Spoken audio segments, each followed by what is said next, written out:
Well, good afternoon, friends. Good afternoon. Welcome.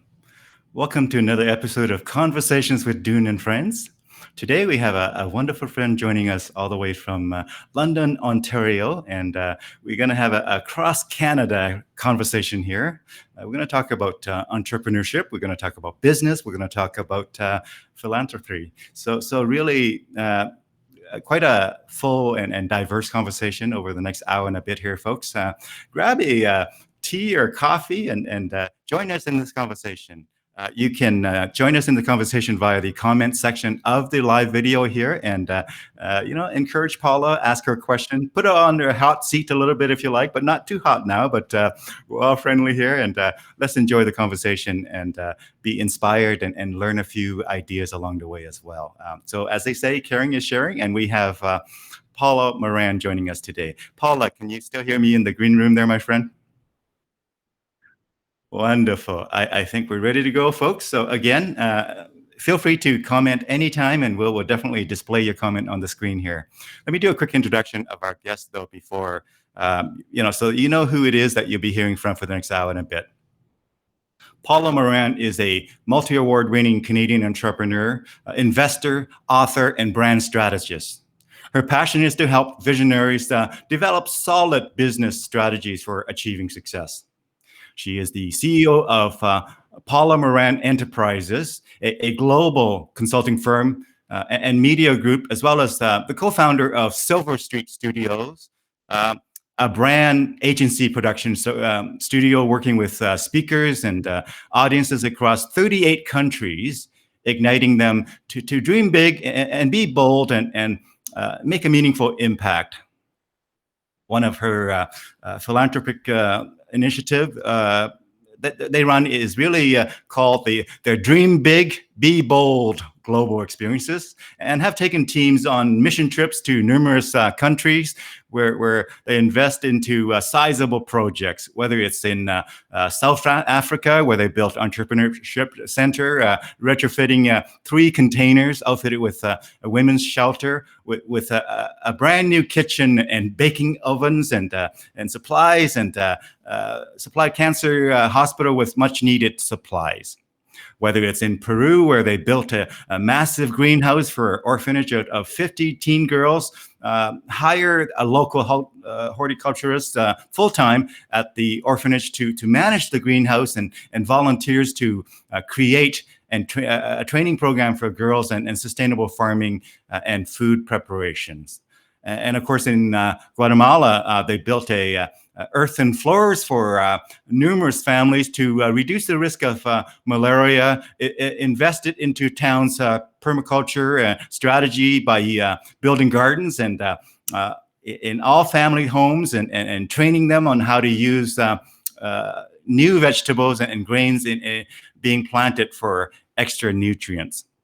With that wonderful introduction, friends, please help me in welcoming our fabulous guest, Paula Morand. How are you doing today, Paula? Hope you are well, my friend. Hello, my friend. It's so great to see you and to be here. You know I'm a big fan of yours, Dune. So how great that we can spend some time together today. Well, at CAPS convention, we do a hug. So let's do our virtual hugs here. Hug to you, my friend. And, so we're going to have so much fun, as well as a lot of insightful content as well. And tell us a bit more about your background, though. Beyond the bio, tell us a bit about how you got here, my friend, and just fill us in on the background a little bit. Like my actual background? Yeah, or my background? Background, your sort of, where were you born, things like that. So, yeah, okay. We'll go back to the beginning. So I've been an entrepreneur. I just celebrated my 28th year in entrepreneurship, and I cannot believe it's actually been that long, and I've actually survived that long, through some good years and some bad years, through some great health, through some bad health, and everything in between. I started actually my first company when I was in my mid-20s. And actually, like many entrepreneurs, it was actually out of survival mode. And I'm sure there's many people that might tune into this at some point that might say, oh my gosh, this is the year I understand survival mode.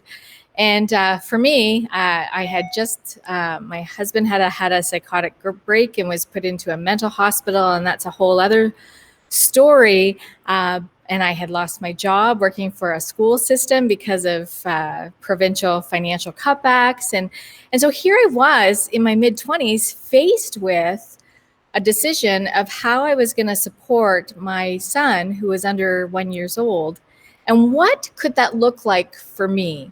And so anyway, at the time, it was actually around, in my mind, I only had two choices. Number one, I could babysit for somebody else's kids, which I really felt like I couldn't do a very good job with that, actually.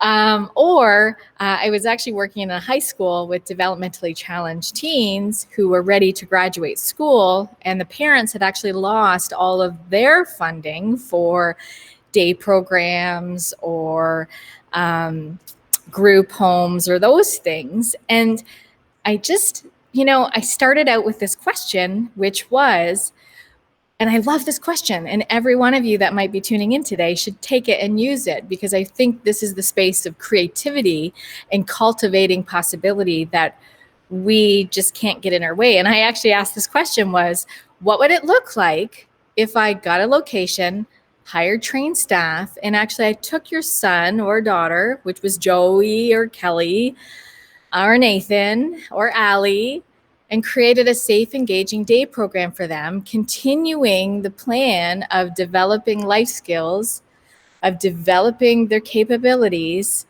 and we just continue on to what they were learning in high school. If I actually could do that, would you consider signing a 1-year contract? And much to my chagrin, they said yes. And much to my unknown, because I had no idea around entrepreneurship at that time. Honestly, I was 26 years old, and I was going through the most tumultuous, saddest time in my life, losing my husband to mental health and so much more. But this seeds of beauty kind of started, and I didn't know how to work through it, and I didn't know what it was going to look like at the end of the time. But I knew that asking that question started something. And Dune, I'm sure you're in the space because of what you are as a prof and as working with people through the years. It often starts planting seeds just by asking questions. And so that's kind of what happened with my original story, was asking question. Wonderful. Well, thank you so much for sharing that. And, what I got out from that again is that this whole idea of when you're at your lowest point, or what it seems to be your lowest point in your life, that is a great opportunity to reinvent. That's a great opportunity to recreate, an opportunity to rise up again. And sounds like you've been through all of that. And tell us one lesson that you learned from that journey. Was there sort of one insight or that you can share with the folks? So I shared my story last year. I actually think you have a video of that short story, but it's around the idea of trying to make a decision. And I remember kind of going through this transformation piece of, hey, number one, I have learned that I actually can do hard things. I can do this. I can do hard things. I can get through it. That's where resiliency is born. I don't need to have the answers. I just have to have the willingness to show up. And so I think what that experience did in my young adult formative years there, and being responsible for another's life, for the life of my babe, really made me understood the idea of fortitude and of really making the commitment to get up and to do what I can do every day. May not be perfect at all, but I'm going to show willingness to try. And I think that is like 90% of the battle, is to show willingness to try in all things. Yeah. I often say to people, I can fix strategy. I can fix your understanding of, motive or implementing plans and all of those things. But the one thing I can never fix as your coach, as your consultant, as your friend, even as your parent, I cannot fix motivation. That's your job. You need to fix motivation. So I think it taught me really early back then that this is up to me. I've got to come to the plate. I've got to come out and be able to be willing to go forward and try. That is so true, and as they say, the age old, where there's a will, there is a way. But you have to have that willingness, that desire, that motivation, as you mentioned. Yeah. Yeah. Now, tell us a bit about your background. I do see a very special background with the happy holidays and all of that. We're going to get into that quite a bit, but tell us about what's behind you and what it represents there, my friend. Well, kind of so I've always been a risk taker. I've always been that typical entrepreneur, ideas person, might not be the best at in the weeds sometimes, but I've always been that person looking to solve problems and seeing if there's a way that I can be the solution to that. And so what you see behind me is actually a culmination of, 24 of those 28 years. I sold my first company after the first 4 years. And so for the last 24 years, I've had such a fabulous privilege of working with people who are trying to elevate their expertise. They're speakers, there's coaches, they're consultants, they're professionals, they're authors, they're people that have said, I'm ready to put myself out there. And I just I'm terrified to do it. So how do I do it? How do I put myself in that place? So what you see behind me is actually a production studio that myself and my business partner opened in March, 4 days before the pandemic closed the world. And, we asked the question, just like I said to you when we started this conversation, what would it look like if we got a location and retrofitted it and built an all-in solution? We had a stage with state-of-the-art sound and lighting. We had an event venue where we could have a studio audience or create events that we could put our speakers and our performers on the stage. We could get great video. We could get great professional photography, and our design team could put the whole picture together. What would that look like? Could we do it? And would there be, a market for it? And so we decided, yes, you know what? We're totally going to do that. And what has happened, because we got shut down 4 days after we opened with our first event of 75 people, which went off very well, which we are happy about, we realized that we were completely set up for live stream experience. And, so now, like everything with most people, are we perfect at it? No, not at all. Are we learning and running the race to learn more and to inform ourselves and to educate ourselves? Absolutely. And at the end of the day, I think any one of us that are working a career or working our own business, we want to keep in mind, what does the customer experience look like? How can we be better tomorrow at what we're doing than maybe we are today? And where do we need to inform ourselves better? So that's kind of where we're at, Dune.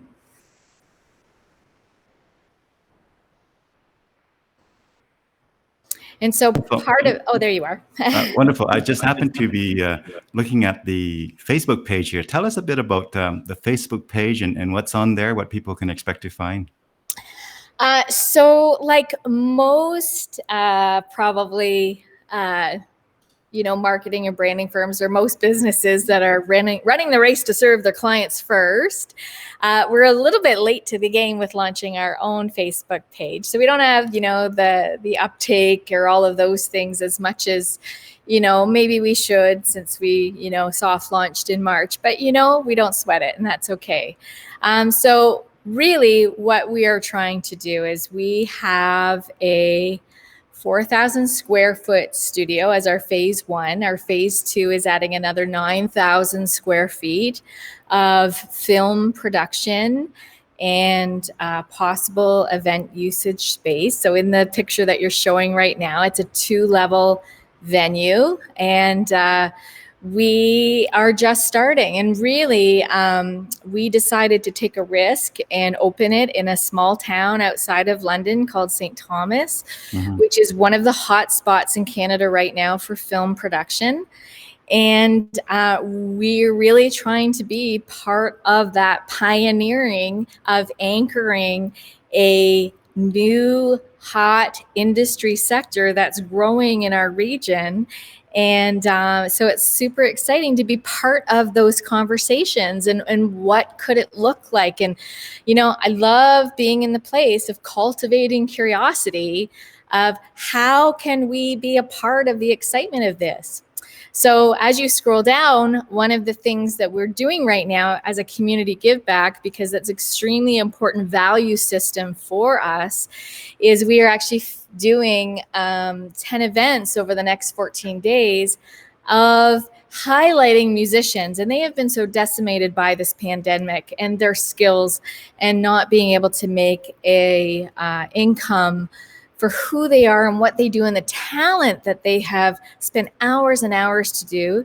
And so we're actually doing this whole holiday vibes series of really reminding people that we have some extremely talented people who want to make a difference with their music, who want to make a difference with their speaking. And so we're pretty excited that, we're into our first few days of it, and we'll be taking it through to the 23rd of December and really highlighting people, because that's our passion of helping to elevate people of who they are and what they do and let them shine their light to the audience. And in this case, it's a live stream audience. So thanks for sharing that, Dune. Fantastic.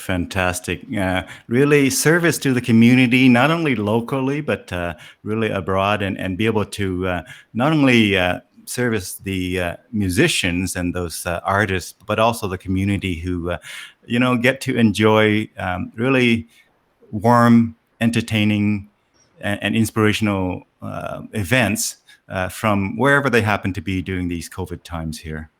Right. That's fantastic.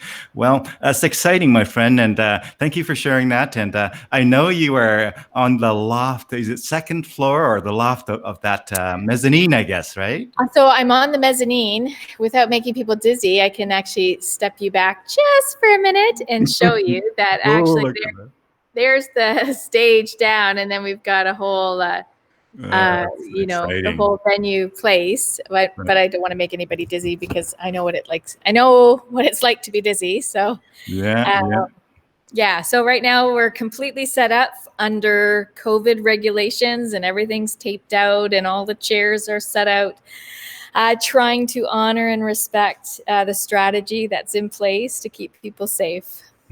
Fantastic. Well, thank you so much for sharing that. And tell me a bit more about, so you've been a professional speaker for a long time, and that's how you and I met. I think it was in Montreal, should I say, where we met in 2010, if I remember correctly. Tell us about your speaking journey, and do you have a story of how you or when you realized that you're going to be a speaker and that was going to be something that you would do for a living? Tell us that story of how it all started. So I think Montreal was it. So I should say, c'est bon. Formidable. So my speaking career actually got started because the fact that I was a young entrepreneur. I had won favorable media and awards in my first year of business, owning a rehab company, servicing developmentally challenged teens and adults and acquired brain injuries. We grew to 3 cities in 18 months and 27 staff. And for, a young entrepreneur, that was pretty sizable success. So it kind of started from there. And then I just started to get asked, tell me how you do it. Can you help me be successful? And honestly, I was kind of thinking to myself, this was like a lot of luck, like right place, right time, right reason, right problem that I was helping people solve. Sure, I can have a conversation. I don't know if I know a lot. And it kind of started from there, and just starting to kind of share my story. And then to kind of intersect that, I'm probably with kind of the trauma and the disruption of what I was going through in my personal life at the same time. Even though I didn't share that piece for about 9 years, it was just very interesting that I had this great success on my career side and my very sad success on my personal side. And, such is the way. But that's kind of how I started with it. And it wasn't until you and I met, which I believe was actually both of our first early years, right? Absolutely. I That was, know. It's so amazing that you and I are still here. yeah. And I was so honored to be in Montreal that season for our first one together. And just to realize, I believe with anyone, and I see this all the time because we work in this space, but anyone that has that drive or that calling on their life, that they feel like they have a voice, they have a story, they have information that needs to be shared to the world because they really believe that they can make a meaningful impact.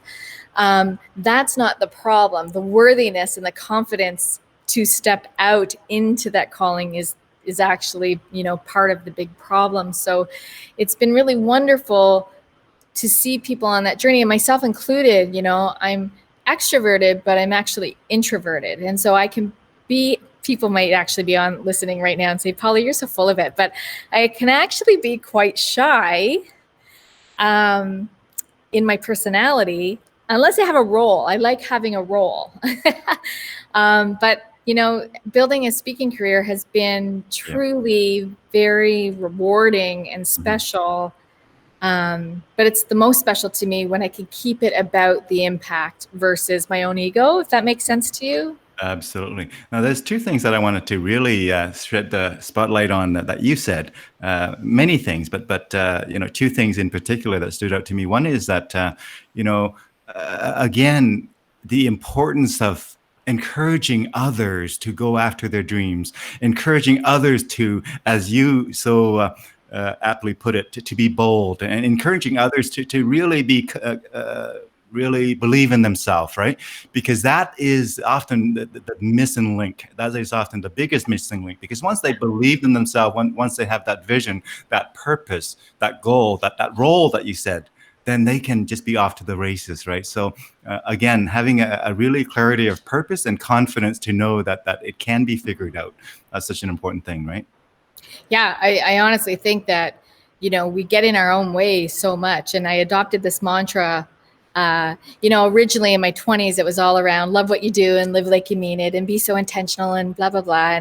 And that was really good. That was a real driver for me. Like, just let's be intentional every day and do and work with what we have to work with today, and not so much pile on the expectations or the assumptions of what we presume is supposed to be our success. So that's kind of always been my driving ethos of, how I can manage my life. And then in recent years, I've kind of adopted this whole this whole approach of dreaming big and being bold. And I can't tell you how many times, I've been asked, oh my gosh, Paula, can you come in here? And I wrote a book a number of years ago called Bold Courage, How Owning Your Awesome Changes Everything. And the whole concept behind that, and I guess my background is a career specialist. So the lens in which I come to the table with anyone is around how can you show up in the best possible way, whether it's in your career, whether it's in your desired career shift or trying to find it, whether it's in your own business. It doesn't matter to me. What are you missing? How do we equip you, whether it's your skills, your abilities, your knowledge, your ideas, your network? What does all of that look like so that you can confidently say and know, which is so important, that I have everything within me and around me supporting me to be the best success that I can be. And then knowing that, I now have the confidence to take the steps to go after what I want. And then it just comes back to the motivation piece, right? Fantastic. Now, I happen to have a link here. I went to Amazon and just quickly to check out, where your book is at. And so let me see if I can bring it in here. And let's see here if this can happen. But tell us, when did you write that book? 2016, is that right, or somewhere Yeah, around so there? we actually, I own a publishing house as well. So we've published a lot of books or helped a lot of people publish. That particular book in 2017, I published The Bold Courage, and then published a follow-on book around the concept of bold vision, around helping leaders manage growth. And, when we match up courage and we match up vision, we can actually execute smarter decisions and implement on strategies that we have come up with. And being a leader today, we're faced with a lot of responsibility, a lot of decisions that have financial,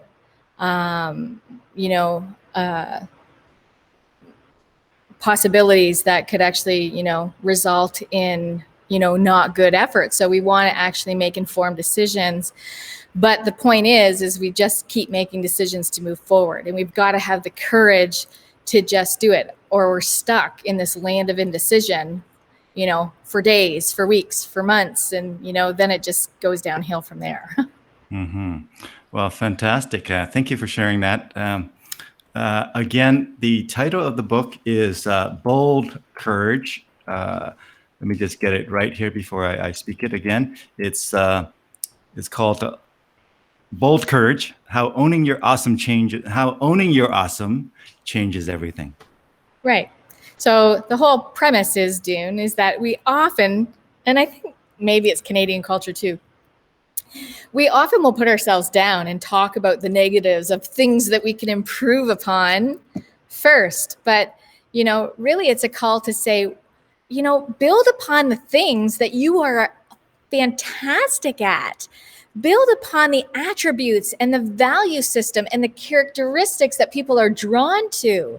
Develop those skills that you are naturally good at and start building upon those things. So you have, one of my clients said to me, this whole body of work, which is your life, that's as a build upon of these incredible lived experiences. And we tend to focus on maybe something that somebody says that, we're not good enough. And we actually need to debunk that myth and actually say, wait a minute, I'm good enough. I'm worthy enough. I've got something here, and I can actually use my life to make a difference with others and myself. Well, wonderful. Thank you for sharing that. It is an important thing. Again, leadership, as I think it was Ken Blanchard who said, leadership is about, leveraging your strength, or help people leverage their strengths so awesomely well that their weaknesses become irrelevant, right? So how do we, work from the strengths rather than focus too much on the weaknesses? Right. Well, in my world, we call that, taking time to take stock of who you are. It's organizing your knowledge.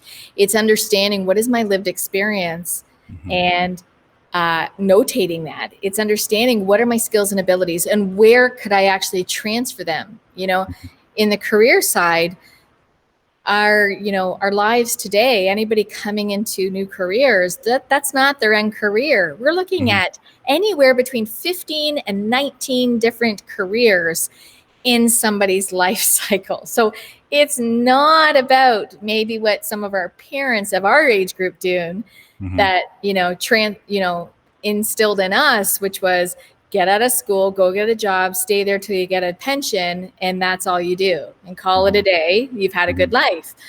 That's not it now. It's all about transferable skills. And, I often say to my kids, live your life, live it, be happy, experience things, travel, take it all in, challenge yourselves, take courses of things outside of your knowledge, just fill, sow into everything that interests you, and you will land into some opportunities that maybe you never thought of before.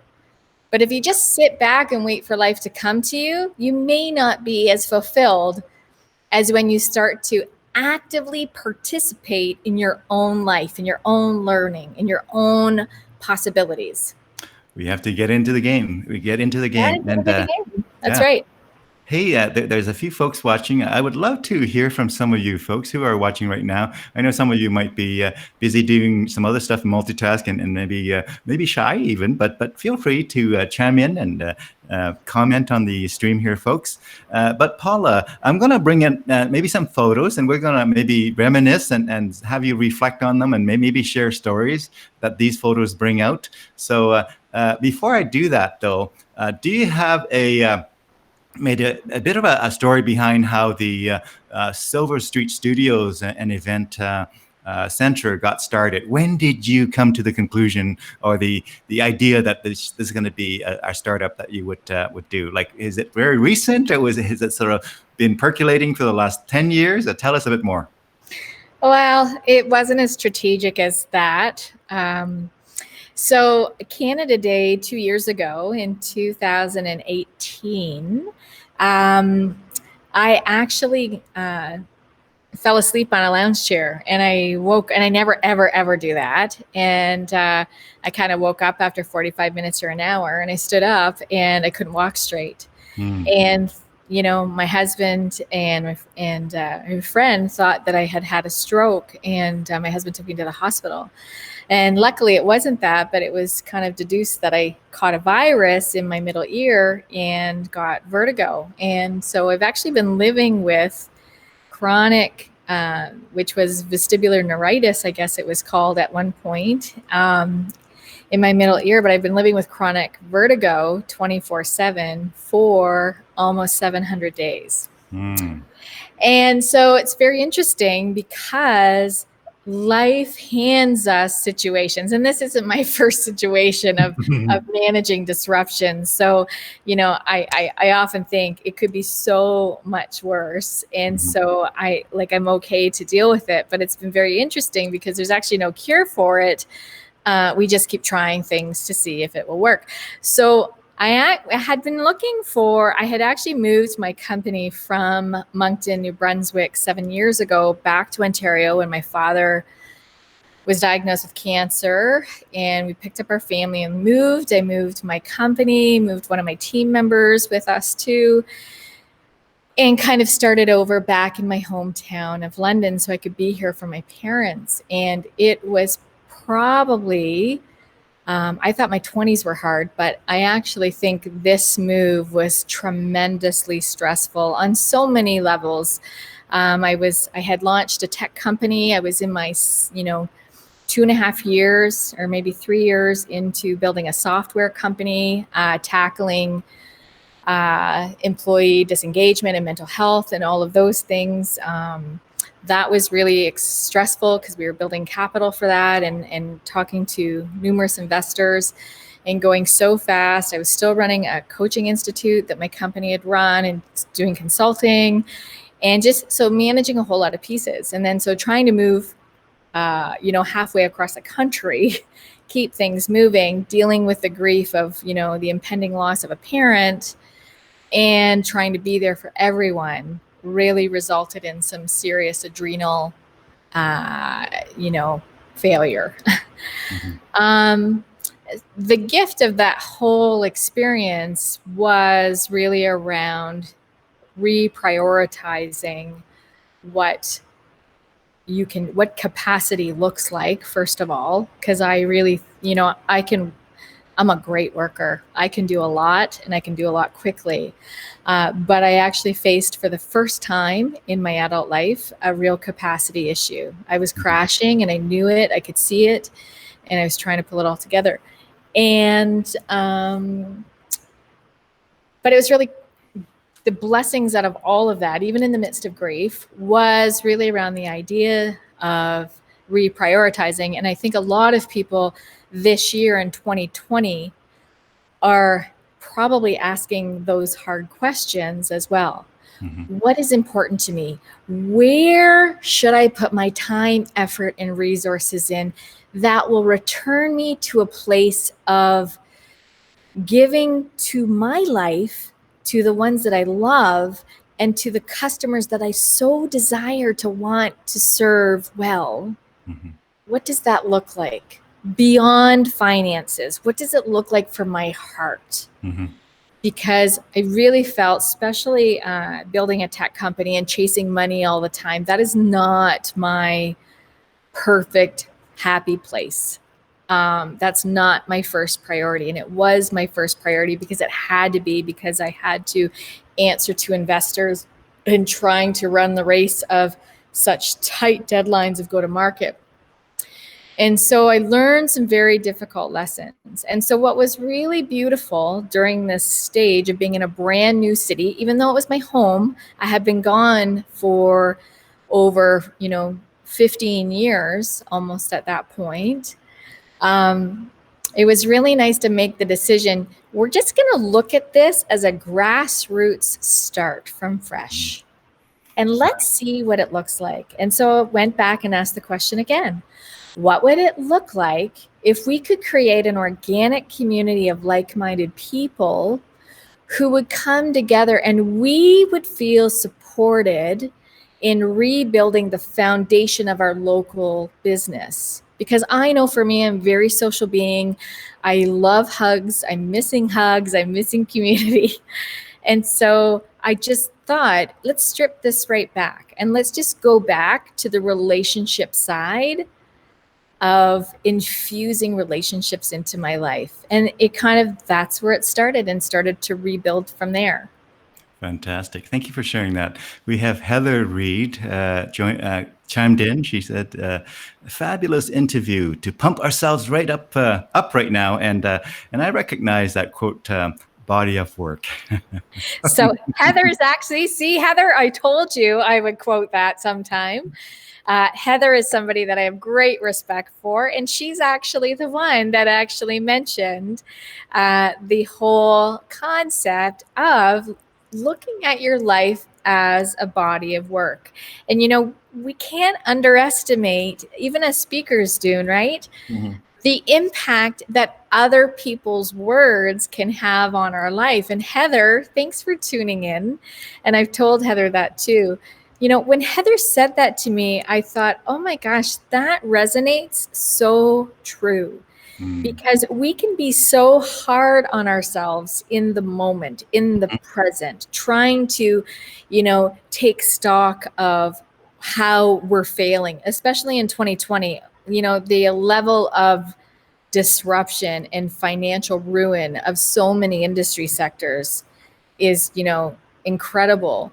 But if we actually can just, step back and really take a larger macro view, we can understand this is just one granular of sand in the whole life that we're lived.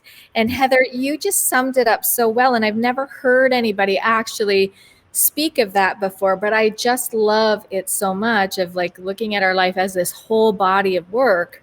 And that we have the privilege of pulling from and sharing stories from. Why?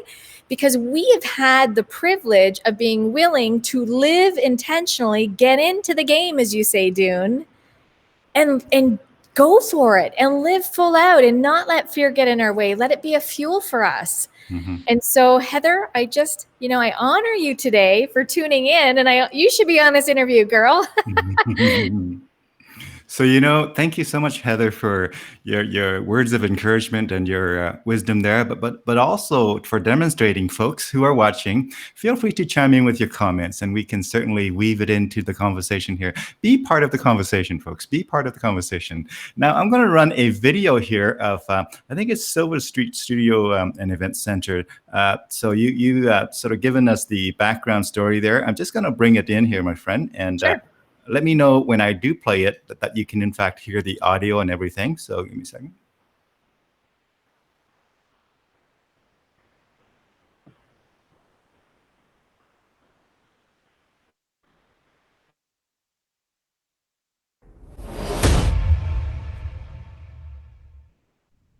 There ain't no if or don't worry about fast for student loans. You going to college, but you got a program inside your brain. Now you going. Like, there can't be no doubt. There ain't nothing you can't do. Where hope prevails is where forgiveness is found. Release. And when forgiveness releases, gratitude comes in the midst.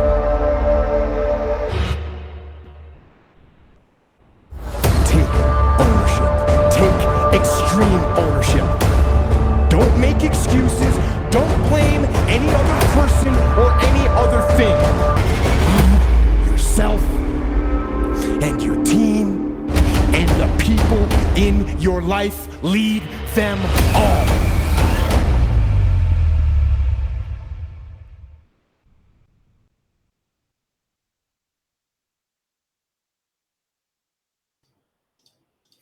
Fantastic. Thank you. Fantastic. So again, folks, it's Silver Street Studios. Let me just maybe get this on screen here. And Event Center. And I'm so happy that you spelled like the Canadian way with the R, R-E kind of Yep. spelling there. And let me see, did I spell that correctly there, my friend? Yep.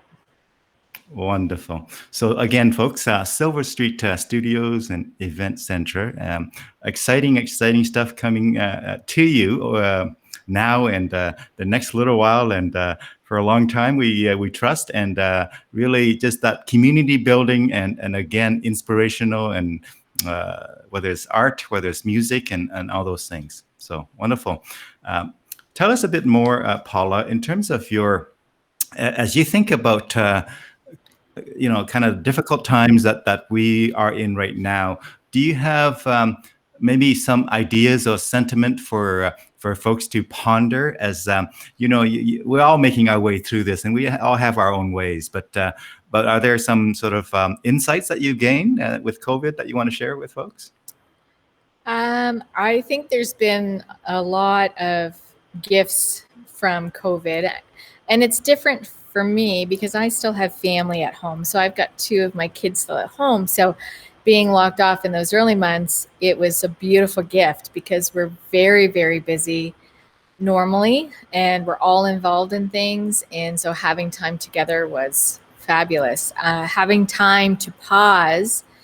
I know for my husband and I, we really took some time to focus on our health as a priority, which was never able to be a priority in our life. I think my husband's, so I'm married to a pastor, and my husband actually runs a charity that works with deeply marginalized communities, with the homeless. We see the worst cases. We see incredibly hard and sad stories every day.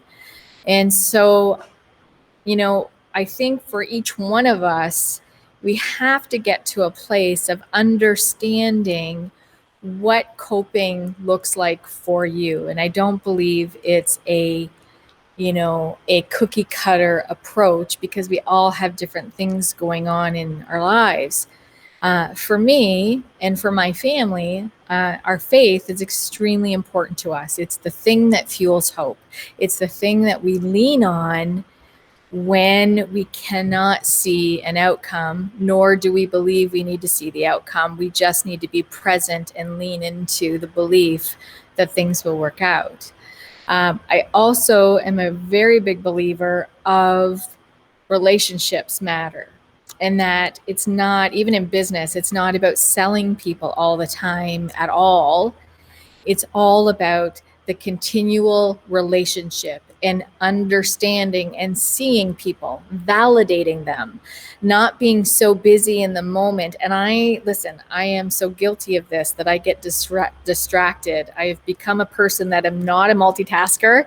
I am a monotasker, and I can do that very well, but add a whole bunch of things onto me at this stage of my life. And I'm not very good at that. And I understand that.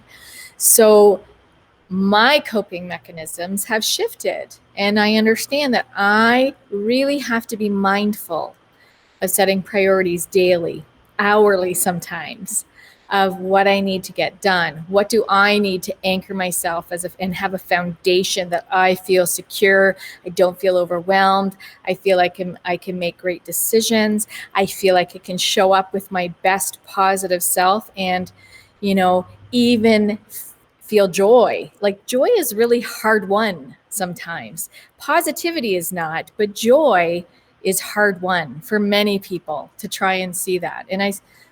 So anyway, I hope that's clear, but I think we all have to develop our own strategies for coping. And sleep for me is another very big one. My husband's a night owl. My youngest is a night owl. I'm up at 4 a.m. So my youngest and I have this, we connect at between 3 and 5 a.m. in the morning every single day. We have our best conversations. We have our best talks because he's a night owl and I'm a morning person. And I've come to cherish that and recognize that, this is super special for us. And we're going to remember this for years to come. Wonderful. Now, Heather chimed in again. Heather said, "Hey, Paula, you've been an amazing mentor to me and so many others." And I'm not surprised to hear that from somebody who's close to you, my friend. So thanks, Heather. Yeah. Like I said earlier, I want to bring in some photos and we're going to reminisce and we're going to get some stories from you, just kind of brought out by the photos that we're going to be sharing here. I'm drinking my tea. Yeah, cheers. We'll just start with this one here. And yeah, there you go. It's just this awesome photo there. Was this from, obviously this is almost like your speaking kind of photo, right? I can't see it. Oh, okay. Now, just that the profile shot there. Yeah. That's your speaking photo, right? Cool. Yeah, my hair's a bit longer. COVID hair. Yeah. And so, of course, this is the site here of the studio. Yeah. Oh my gosh, it's just so pretty. Hardly anybody's seen it, but it's just so pretty. So we decorated for us and for a few people during this COVID season. But it's so funny because sometimes you take a blank slate, and when we built this building, none of this was there. It was just raw concrete floors and drywall that wasn't even taped yet. And so it's the beauty of anything that you build is you start to evolve it and see where it kind of turns out. And we're just in the beginning stages, so we'll see where it ends up. But we just kind of start somewhere. So, but those epoxy floors are glorious. We just only begun. Yeah. There we go. Oh, this was in the summer, obviously. Yeah. So this is the outside of one side of our building. And this is where our main studio is right now. It's 4,000 square feet. And yeah, the other side of what we're looking at developing out is another 9,000. So it's half that building. Mm-hmm. I love all the glass surface you have there. Yes, I do too. It's beautiful. Yeah, it's very warm. It's warm industrial is what people say when they come in to take a look. They're pleasantly surprised. That's probably a good 30 feet in terms of the height there, hey? The ceilings are 28 feet high, so you are right on the money there. Mm-hmm. That's in our green room. Cool. And it actually is green. Yes, and it actually is green. So this is the book that we mentioned earlier. Yeah. So Bold Courage, how owning your awesome changes everything. Yeah, I've been involved in writing 19, but I think that one is probably my most special one, probably because I have shared a lot of my journey within that publication. So it seems to be the most popular message. Wonderful. And so there's the kind of the brand there, the look. I love the colors there. Very, well, it just convey passion and boldness, right? Oh, thank you. Fantastic. And oh man, that's pretty inviting lobby there. Is it lobby or interview? No, that's on our second floor, and that's actually one of our another area of our studio where we do lifestyle shoots, we do interviews, we use it as a lounge and a green room. So it's used for many different reasons. Fantastic. This very, very cool. And there you are looking down from the mezzanine down to the stage there. Yep. Yeah. Wonderful. And this is so exciting. Hey, So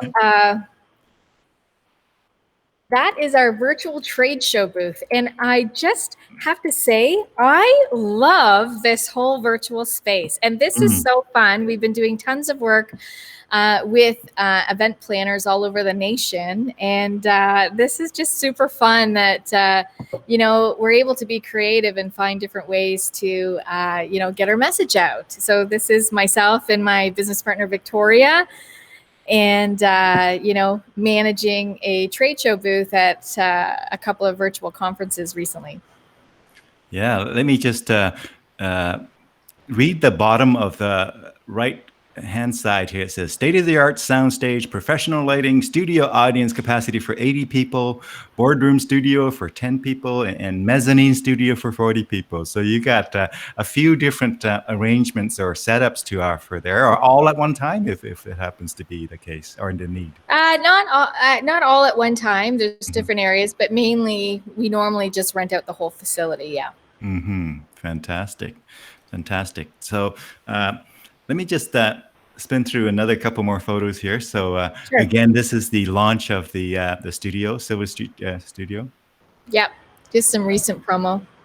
Fantastic. Excuse me for a minute.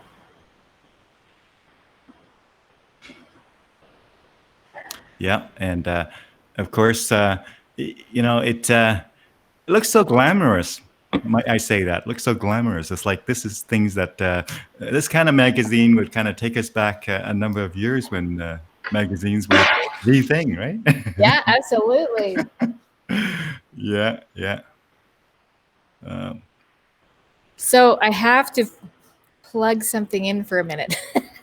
So I'm going to turn around just for a minute because I forgot. Oh, you bet. No, hold on. I will take your video off there. So you can feel free to go ahead and take care of that technical requirement there. And so we have some fantastic photos here of the venue and of the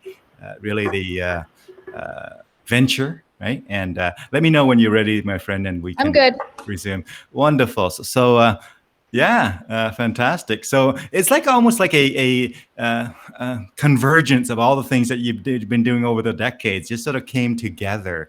Is that fair to say? Absolutely. I think it's like a whole evolution. And one thing I always tell people that I have, the privilege of spending time with and working with is I'm just a really big fan of kind of threading the journey line of where you have come from and where you are trying to go to. And it doesn't really matter around, oftentimes I'll say, oh, I've had this career and I've done this for years, but this is really where my heart lies.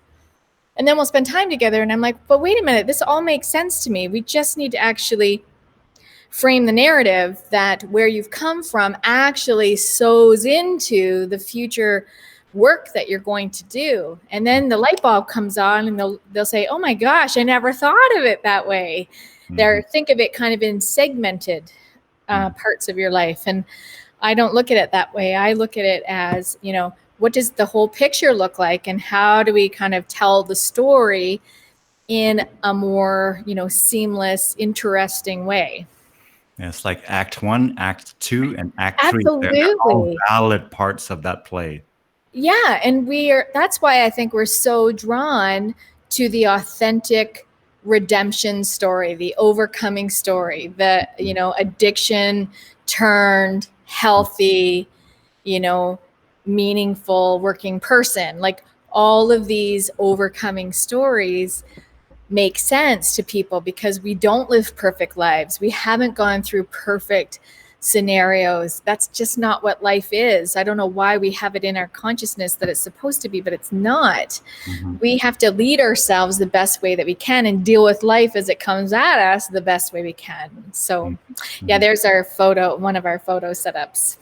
Fantastic. And that's a fun photo there, my friend. Yeah. Yeah. Let me guess. You like either pink or red, that kind of hues? That seems to be. I don't know. Yeah, probably. Yeah. It's a great So photo. I do a lot of emceeing and a lot of my background. I actually went to university for performance and musical theater and stage management. So I actually have a great interest actually in directing and managing and that kind of thing, and love reading the audience and love just, getting better and better at that. Yeah, yeah. Now, Heather chimed in with another comment here that we want to explore together here. So Heather said, what a resonating thought. What does coping look like for us? She enjoyed that statement or question that you posed there. So what does coping look like for us? And, an amazing reminder, she said, to look inward and not outward to measure what you yourself need to cope, and how to react to this stress, and what to expect of yourself as in terms of accomplishment and during the times like this. And thanks for this nugget, she says. You're welcome. Yeah. I think we measure our success on who we think it is that we're supposed to measure our success against. And Dune, you and I will be able to speak to this so clearly because we're in an association of people that are really putting themselves out there. And so there's this assumption that the, louder people are, the more visual people are out there, that maybe they're the most successful, but that's not actually often the real story. Mm-hmm. The real story actually might be the quiet one that's been working, day in and day out, and, teaches a workshop, but she's, sold it, 450 times and is building $1 million business, and nobody would know. And so I think we need to challenge ourselves, saying before we decide what our metric of success is, it may be best not to base it on somebody else's perceived success, but rather on the success that you set out as what is the next milestone that I want to reach. Mm-hmm. And then once I've reached it, what's the next one after that? And what's the next one after that? It's almost like doing your marathon personal best. Mm-hmm. And, I think that's probably a better mode of transportation of working through your life. Mm-hmm. Versus always measuring it against somebody else in your industry sector or whatever that looks like. Wonderful. Measure on impact. Wonderful. Well, thank you for sharing that. And I want to pose another question. Now, we have a bit of time flexibility. I'm hoping that you don't have a meeting booked right now, my friend. I'm hoping you're able to move on for a little bit longer. Yeah. Got a little bit more time. Okay. So here's the thing. It easy. Mm-hmm. So here's the thing.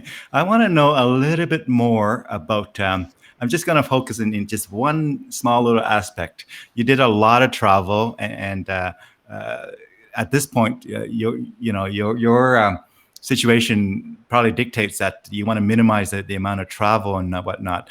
But do you have some travel stories to share, whether it's fun or insightful or kind of difficult as a travel warrior?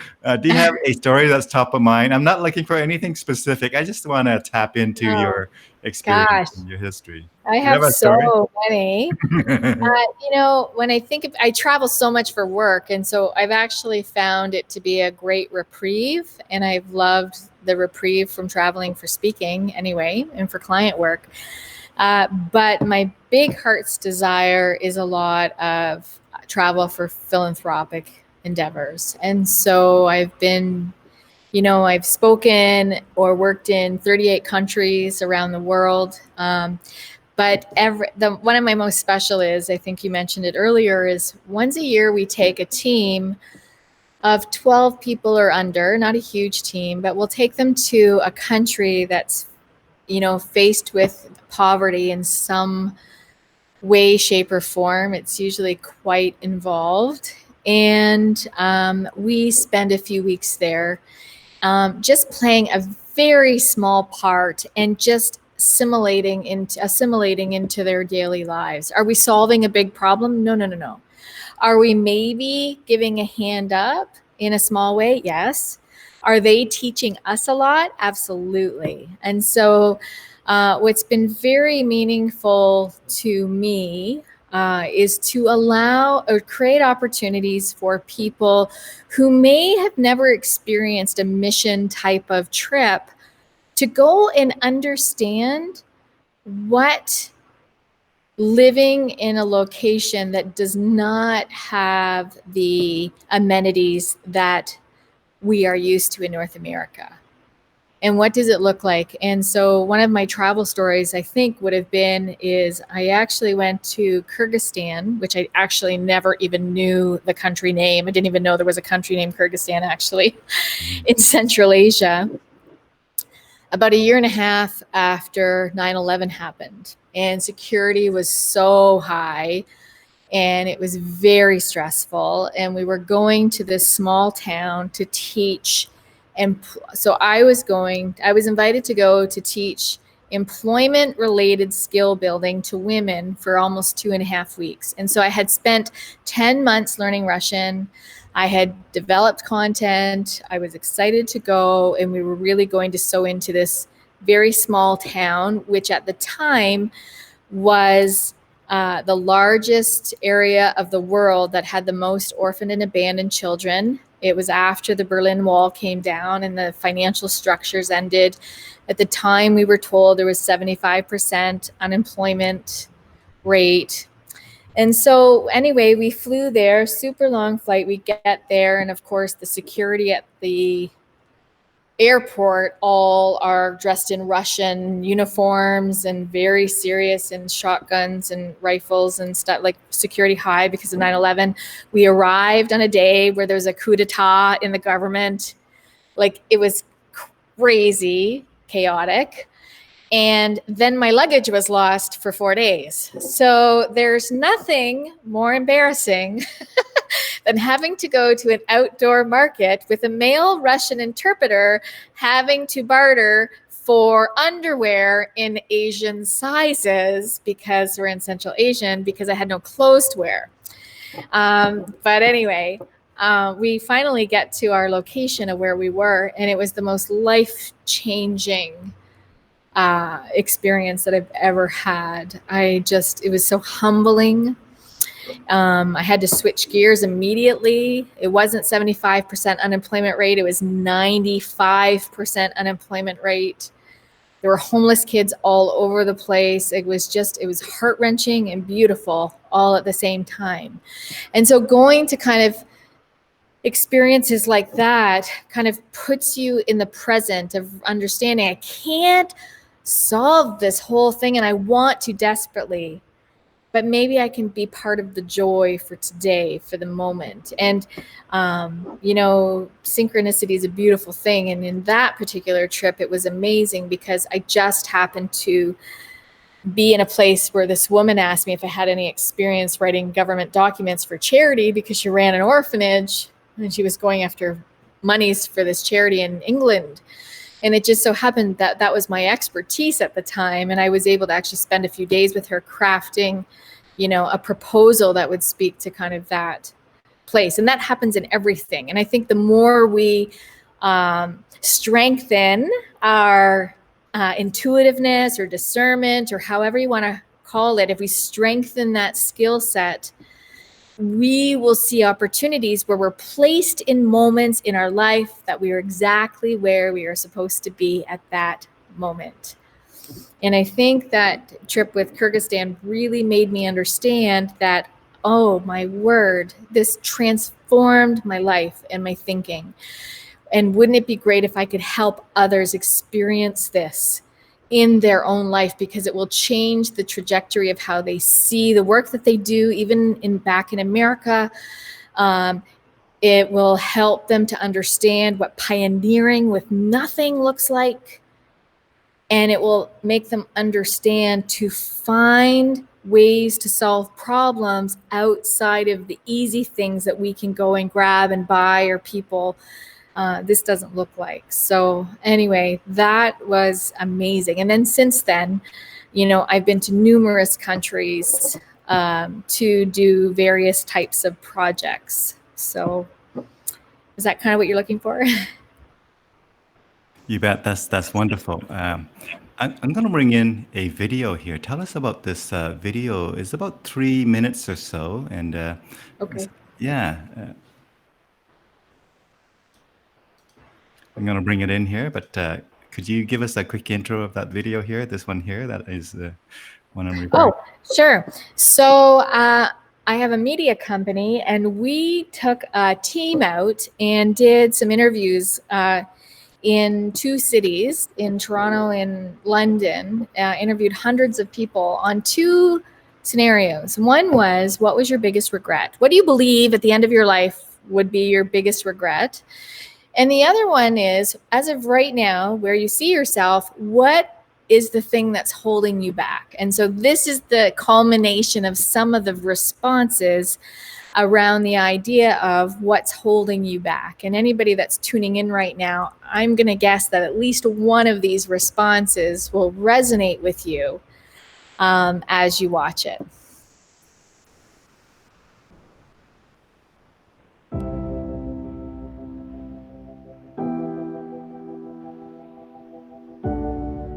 What's holding you back? Whoa, okay. These are tough questions.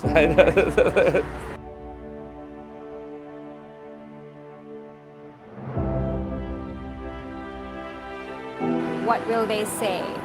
Start again, ask that again. For years, it felt like every time I was happy, something would happen to destroy it. Whoa, that's a tough question. Fear. Fear holds me back even now. I have to say I hold myself back. Worthlessness, or like truly feeling that I wasn't deserving of something better, and I'll just deal with this because this is what everybody does. My own self-loathing. I used to hate myself when I was younger. I had a lot of personal issues, and I never really thought I'd get over them. I would say committing myself to the wrong things.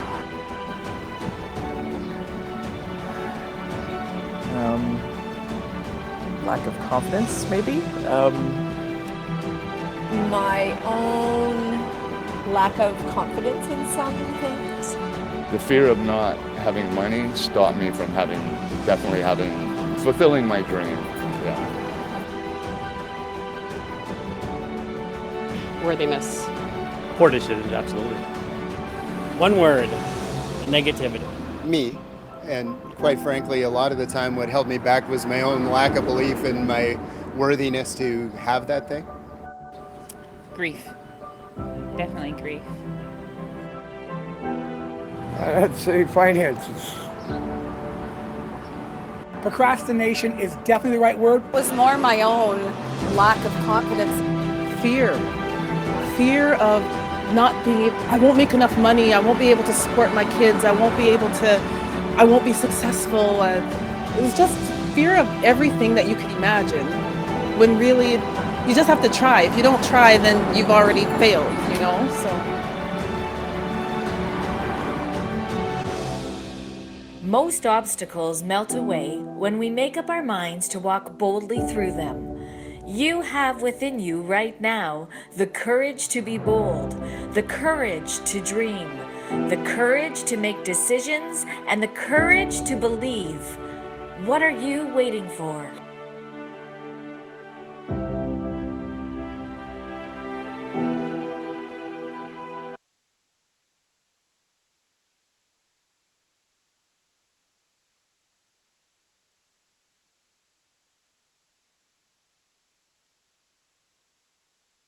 Wonderful. Thank you for sharing with us, Paula. When was that done there, my friend? Around, show it to audiences, there's often tiers, first of all. But then there was the follow-on question. So it was, what do you believe is holding you back? And then the follow-on question is, what do you believe at the end of your life, if you had the gift of looking back, what do you believe your biggest regret would be? And 98% of respondents, Dune, summarized the same thing. And it really came down to unfulfilled potential. And when I am able to, work with people, we really hone in on what that looks like. what do you believe your unfulfilled potential is? What is it right now? And how will that feel if you don't at least make the effort to see if you can realize that dream? And why can't you see it? Because what's getting in the way? And so it's very interesting to have those conversations and to understand, as a larger, population of people, we're all in the space of somehow, some way, wanting earnestly to make a difference in the lives of others with the skills and the abilities and, everything else in between of who we are and how we show up in life. And somebody would say, well, that person's far more successful than I am. And I'm like, but what do you think the thing is that made it so? I think the thing is that person probably hustled or tried more than maybe you did, or they were just at the right place at the right time, or they did the work. And it circles back all the time when I say, we can fix a lot of things. We can get you educated and train you up and get you connected, but we cannot fix motivation. That is your job. So fire up, whether it's going to be when you're 85 or when it's going to be when you're 32. When are you going to decide to fire it up? And just like what is it? Saving for retirement or whatever, the earlier you start, the better off we're going to be in the long run. But it is never too late. I must say, it's never too late. Right. I'm so excited. I have a new client that I'm starting with in the next few weeks at the top of the year. And she is 72. And I am a clean slate. I am not done. I want to build something new, and I want to actually go big. I want to dream big, and I want to be bold.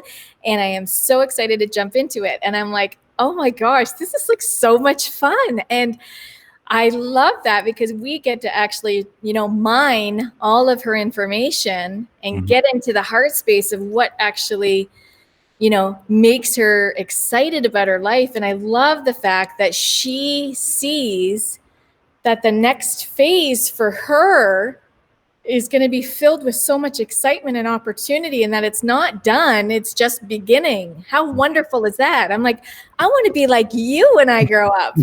Fantastic. Now, let me ask you a different question then. So first of all, thank you for joining us for the hour and a bit here. When I reached out, Paula, and I said, hey, Paula, do you have some time? I know you're busy, but do you have some time to join us for a conversation? And you said, yeah, sure, Dune. Were there things that you want to talk about that we haven't gotten to yet, my friend? Were there topics that you would love to share with our viewers who are watching now and later in the replay and on YouTube and Facebook and whatever have you? I feel like I have to do a reversal ask to you. I'd be so interested. Can I ask you a question? Oh, sure. But one question only. One question. Okay. In your lens of talking to people, what do you feel like is the biggest untapped opportunity that people are not seeing right now that maybe they could be? Such a loaded question. You're welcome. So thank you. And so the question is not just folks like us who do speaking and training and whatever have you, but really just as a general kind of question to kind of all walks of life and whatnot. What's the untapped thing? I would say that there's two elements to it. One would be that think back into your entire life and say, what are the things that you're really good at and the things that resonate with you that you want to do more of, that you want to share with the world. And once you identify those, one or two or three things, really focusing on it and say, how do I go ahead and do that and engage others in helping me bring that part of me out in this time? So that would be what I would say, a bit of a life inventory, if you will, not just skills, but skills and passion, and say, what are the one or two or three things that really first of all, resonate with me as a person, with you, if you're asking this question, and that you are, fairly good at, that you could, in a sense, gift to the world, in a sense, bring it out and offer to others. So what is that thing, or those two things, or whatever? And then ask yourself the question of who and how people might be able to help you accelerate that journey. So that's what one of the first kind of curriculum workbooks that I had put together was called The Intentional Journey for Women. And then we ended up doing one for men years later. And, it doesn't matter what age you are, I think taking the time and stepping into kind of that pause of really taking stock of who you are and where you're at and where you're mentally at. We're tired. Life can actually really weigh down sometimes, and that is okay. And we need to actually give ourselves permission to set boundaries, to say no, to make change, to invest in something new, to break off things that are not working for us, like all of these things. And, it's funny because I'll oftentimes have people reach out to me, and this is like 16 years later, and say, oh my gosh, Paula, it's January 1st and I've pulled out my book again and I'm doing it again. And I thought, it just reminds me that, we get into a discipline. And I always ask myself that, what do I need to be more disciplined at? And, my husband might say being organized, but, what do I have to be more disciplined at? What do I need to do, to really align myself to be in the best place for me and for others in my life? And so, it's really easy. And does that make sense to you? Absolutely. Yeah. The other thing is the same curriculum that I wrote years ago, we were actually able to take the same idea and use it with single mothers, with youth at risk, with newcomers to Canada. And what it has actually taught me over the years, even with our, that was all our foundation work. We've done a lot of that with populations that are marginalized or may not have the opportunities that maybe, we would. And so we sew into that.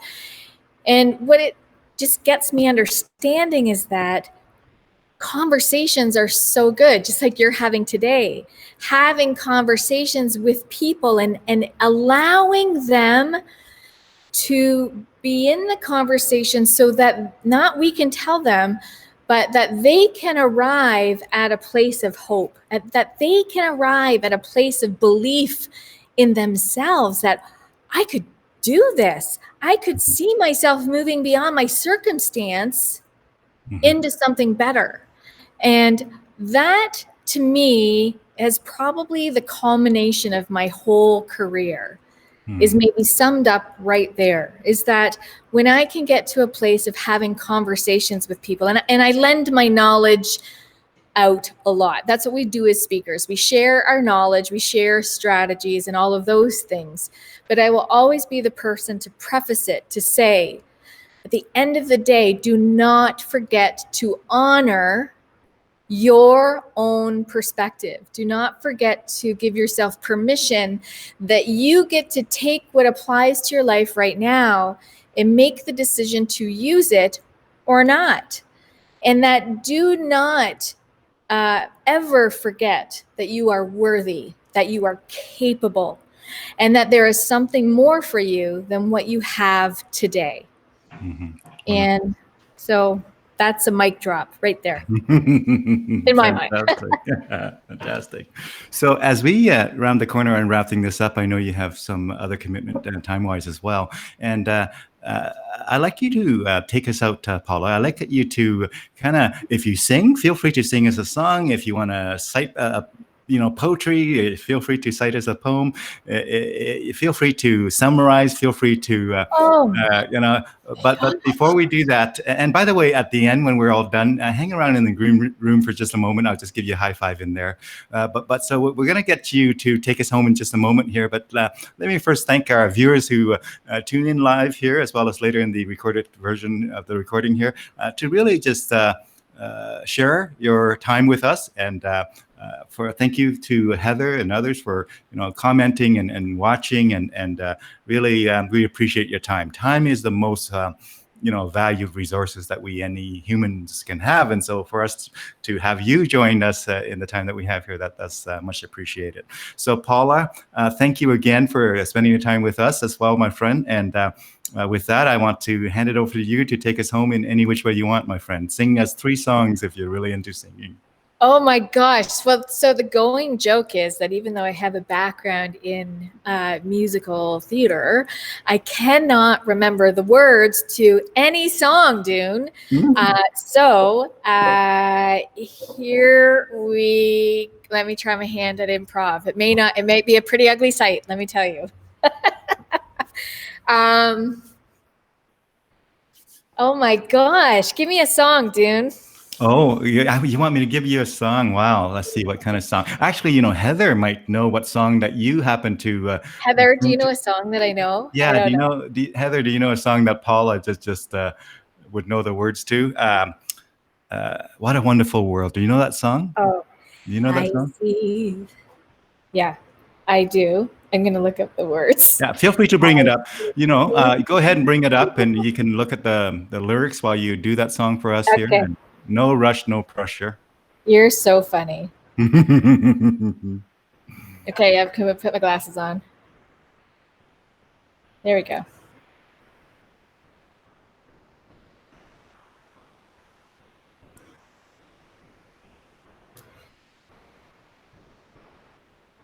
Okay, here we go. I see trees of green, red roses too. I see them bloom for me and you. And I think to myself, what a wonderful world. I see skies of blue, clouds of white, the bright blessed days, the dark sacred nights, and I think to myself, what a wonderful world. The colors of the rainbow, so pretty in the sky, are also on the faces of people going by. I see friends shaking hands, saying, how do you do? They're really saying, I love you. I hear babies cry. I watch them grow. They'll learn much more than I'll ever know. And I think to myself, what a wonderful world. And I think to myself, what a wonderful world. Fantastic. Wonderful. Thank you so much, Paula. That's a wonderful and fantastic, fabulous impromptu sharing of a wonderful song. What a wonderful world. And indeed, what a wonderful world. And so with that, Paula, feel free to say a few words to take us out, my friend. But thank you so much for sharing that special song. I wasn't sure if you're going to say yes or no, or maybe the next time take a rain check. But I'm so glad you offered that to us, all of us here. But it's my friend, to take us home. To my friend, thank you for having me on your show today. I wish you and the audience a very happy holiday. Be safe, be blessed, sow into others, and just be all in, because when we dream big and be bold, we have so much possibility that is yet to find us. Thanks, everyone. Thank you again, Paula. Again, folks, you've been listening to Paula Morand. Have a wonderful day, folks.